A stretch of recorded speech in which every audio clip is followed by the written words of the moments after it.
Assalamualaikum warahmatullahi wabarakatuh. Bismillahirrahmanirrahim. Alhamdulillahirabbil alamin. Wassalatu wassalam ala sayyidina Muhammadin wa ala alihi wa ashabihi ajma'in. Amma ba'd. Hikam Ibni Atha'illah As-Sakandari hikmah nomor 65. Bismillahirrahmanirrahim. Khaf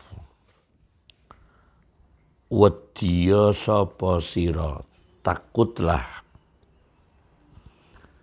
min wujudi ihsanihi, saking anane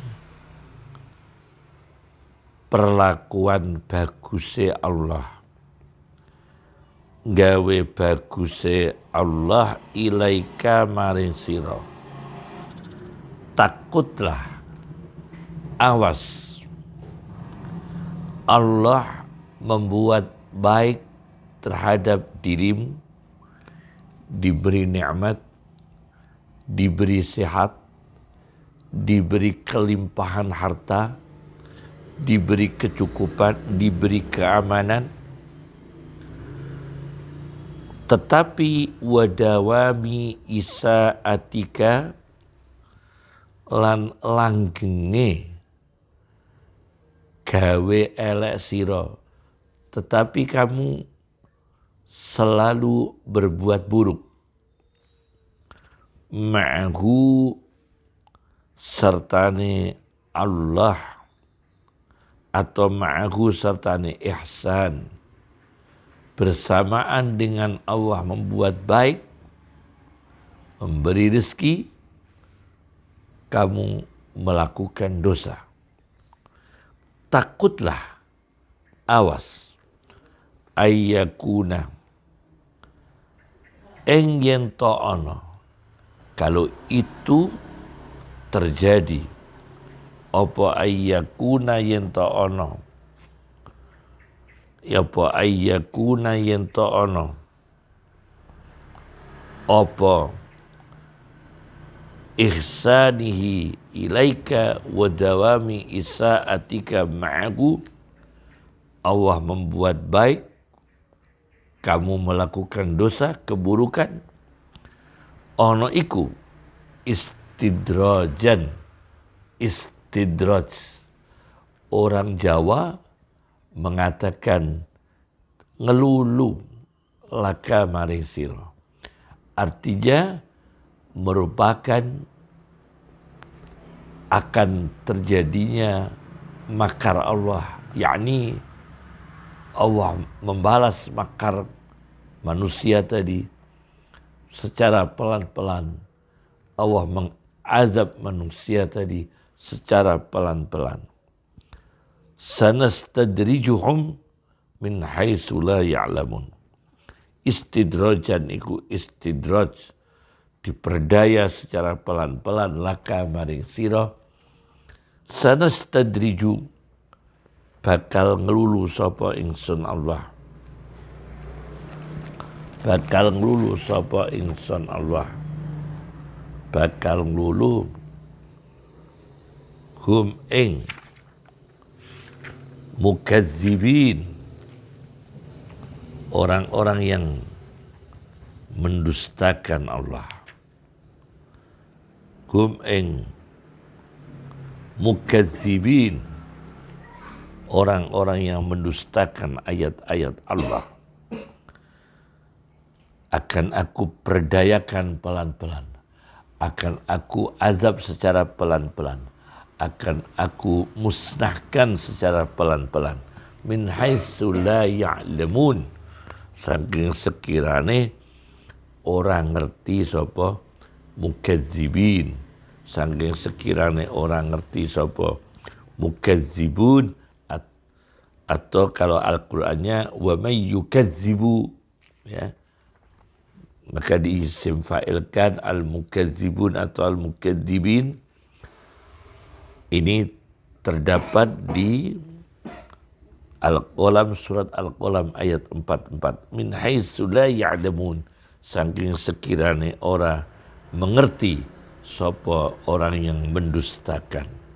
yakni tanpa disadari, dengan rasa aman, dengan rasa nyaman, dengan rasa tenang, mendadak azabnya Allah datang, mendadak sakit, mendadak mengalami penyakit, mengalami kematian mendadak, mengalami kerusakan organ, mengalami keracunan, kecelakaan dan sebagainya.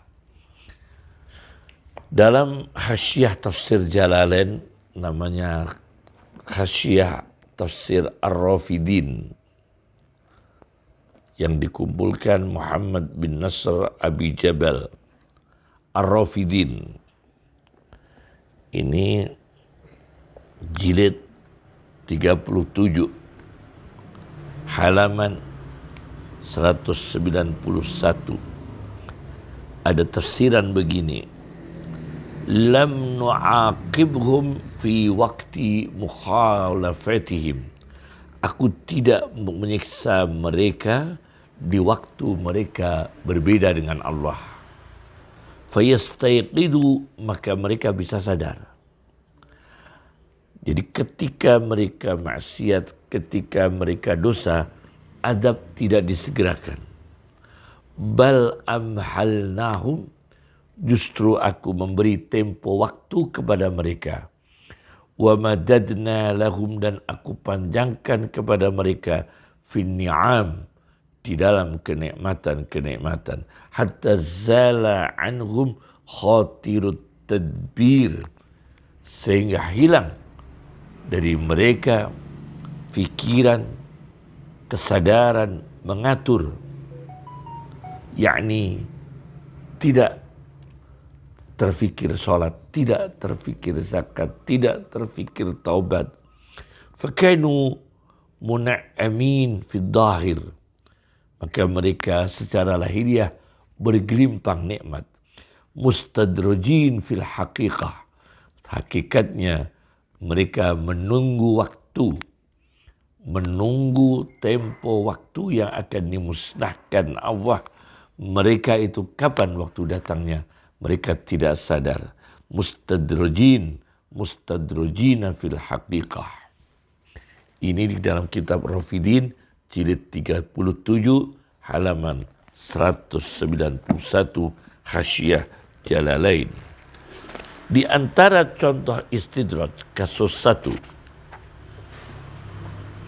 yaitu di azab Allah, dihancurkan Allah, dicelakakan Allah secara pelan-pelan. Saya baca di dalam kitab As-Sunanul Kubra lil Baihaqi, nomor hadis 8743,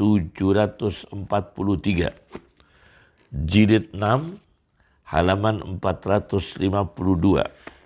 Rasulullah sallallahu alaihi wasallam bersabda, "Man lam yahbishu maradun," barang siapa orang yang tidak tertahan oleh sakit, tidak ada uzur fisik, tidak ada uzur kesehatan, au hajatun dhahirah, tidak tertahan oleh kebutuhan yang dhahir, mendesak, au sultanun jair, atau tidak terkendala, tidak terhalang oleh penguasa yang menyimpang, walam yahujja, tapi dia menunda-nunda, malas-malas untuk segera menunaikan haji, padahal tidak ada kesulitan apa-apa, tapi dia malas untuk menunaikan haji.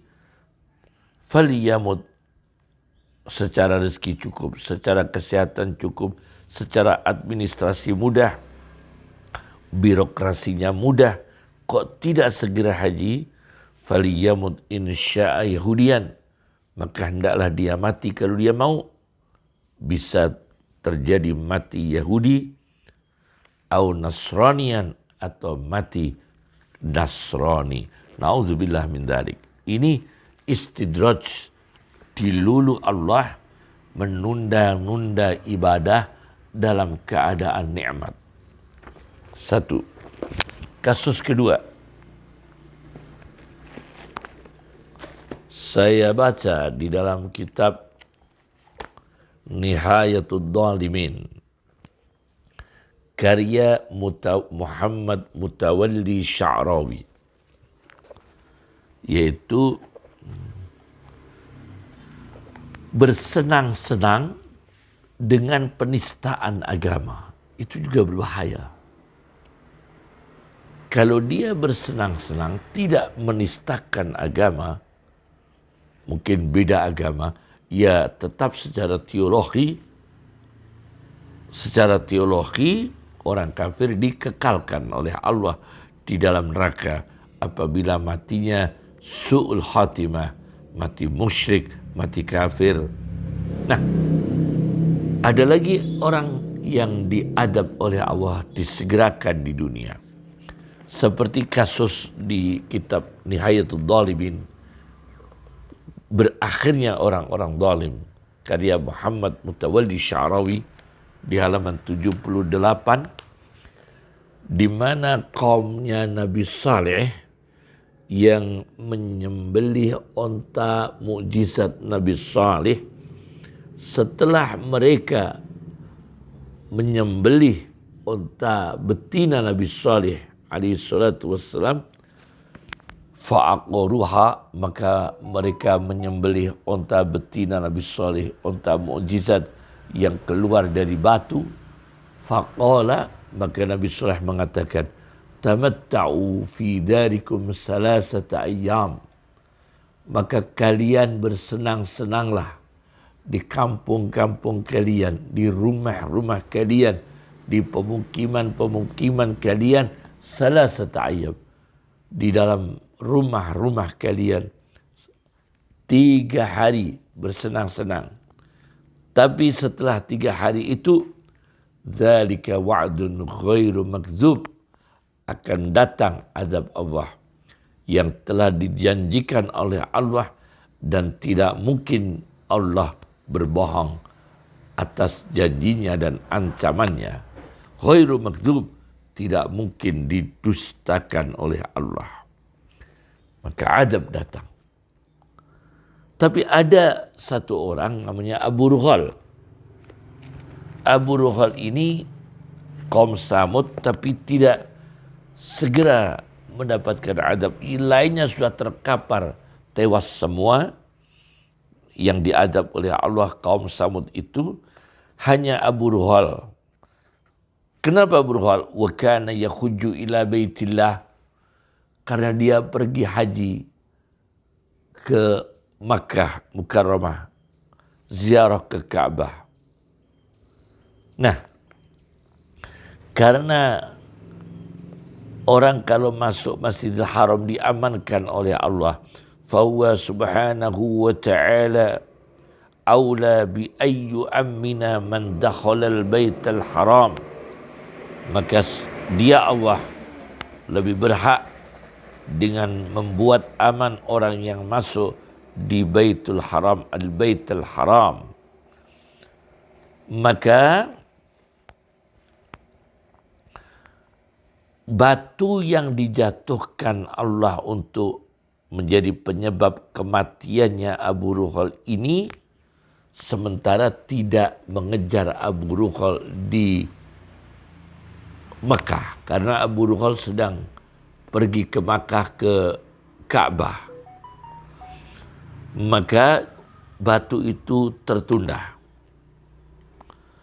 Menunggu Abu Rughal keluar, ila an kharaja minal haram, sampai Abu Rughal keluar dari tanah suci Makkah, fawaqa'at alaih, maka batu itu menjatuhi Abu Rughal dan akhirnya tewas.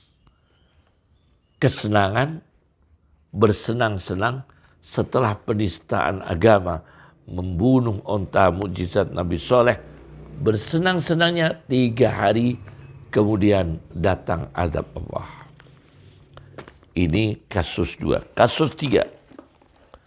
Kita tahu sejarah kapal Titanic.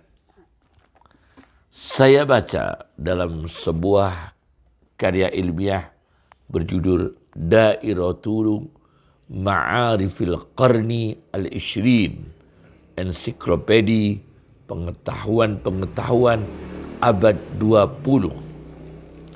Karya wartawan Mesir Farij Muhammad Farij Wajdi di halaman 5, halaman 176, 177, 178. Di mana diceritakan di sini yaitu Bakhiratun Amrikiyah, kapal api Amerika, du'iyat Titanic, disebut dengan sebutan Titanic. Buniyat dibangun sanata 1912. Dibangun kapal itu tahun 1912 milad atau Masehi. Ini kapal akhirnya tenggelam karena bertubrukan dengan gumpalan es. Gumpalan es. Dan tenggelamnya ini pada tahun 1913.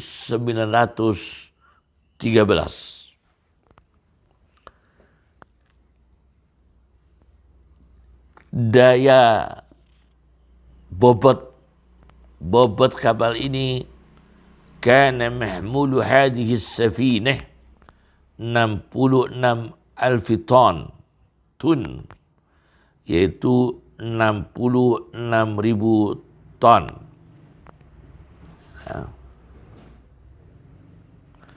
Wa kana tuluha 288 metron. Panjangnya kapal Titanic 288 meter. Wa arduha 28 metron. Lebarnya 28 meter. Wartifa'uha min asfali qa'iha. Ketinggian kapal Titanic dari yang paling bawah dasar yang paling bawah, ila zurwati madakhiniha, sampai puncaknya cerobong yang keluar asap 53 meter. Wa kanatil bakhirah tasa'u 3.500 rakib. Kapal Titanic muat 3.500 penumpang.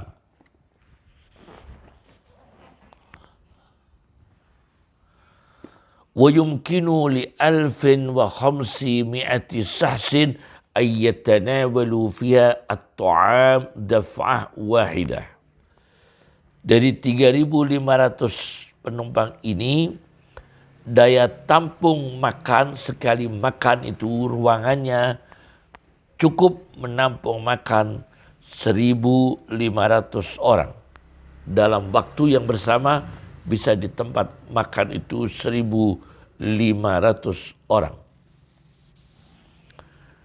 Kapal Titanic ini safarat hadhihi safinah fi 20 min syahri April sanata 1913. Dan kapal ini berjalan tanggal 20 April 1913. Dengan logistiknya kapal Titanic di sini disebutkan 28 alfi kilogram minal luhum, 28.000 kilogram daging, wa 35 alfi baydah, dan 35.000 telur, wa 12 alfi kilo minal batatis, dan 12.000 kilo kentang, wa 7,000 litrin, dan 7.000 liter minal laban, susu. Nah, kemudian tempat menyimpan tepung wa 250 birmilan, 250 drum tepung. Kemudian kami singkat-singkat karena ini datanya lengkap sekali. Nah, kami singkat-singkat. Safarat hadhihi safinah aminah mutmainnah. Kapal Titanic ini berjalan dengan aman dan tenang. Mereka bersenang-senang di atas kapal. Berpesta-pesta di atas kapal. Apa itu berfoya-foya, euforia di atas kapal Titanic. Tapi apa yang terjadi? Akhirnya tenggelam, musnah. Inilah istidraj dari Allah Subhanahu wa ta'ala. Bersenang-senang. Hampir kita ini kalau bersenang-senang, paling tidak meskipun kita sholat, tidak merasakan khusyuknya sholat. Meskipun kita sedekah, tapi tidak standar. Meskipun kita infak, tapi infaknya hanya formalitas.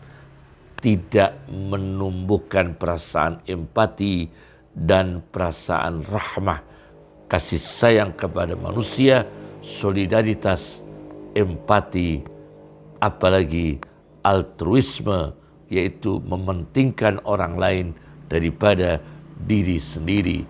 Ini juga akan mengancam istidraj dari Allah, yaitu diperdayakan oleh Allah, yakni diperdaya, didatangkan azab, didatangkan petaka dengan pelan-pelan. Na'udzubillah min dzalik. Semoga Allah menyelamatkan kita, keluarga kita, anak cucu kita, dan segenap umat yang beriman kepada Allah Subhanahu wa ta'ala. Cukup dari kami. Assalamualaikum warahmatullahi wabarakatuh.